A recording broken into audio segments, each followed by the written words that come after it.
Hello there everyone, welcome back to our channel again. In today's video, you are going to see how to lock Facebook profile on Android. So to do that, let's head over to our Facebook application first. Once you are there, you will find this interface and head over to your three lines icon on the top right. And in here, head over to your profile. Now you will find the three dots icon just right beside edit profile option. And in here, you will find the option of locking our Facebook lock profile just under view as.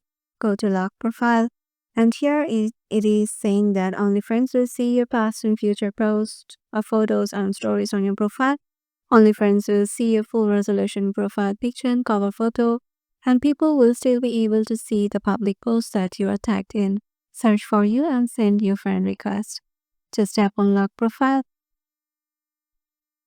And as you can see, it is showing me you locked your profile.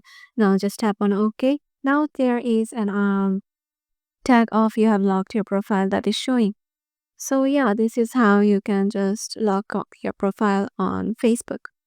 And if you want to see how it shows from the other end, just tap on the three dots and just tap on view as. It will show you the perspective of the people who are not your friends. They see your account like this. So yeah, this is how you can just do it. Hope this video will help you out, and we'll see you in the next video.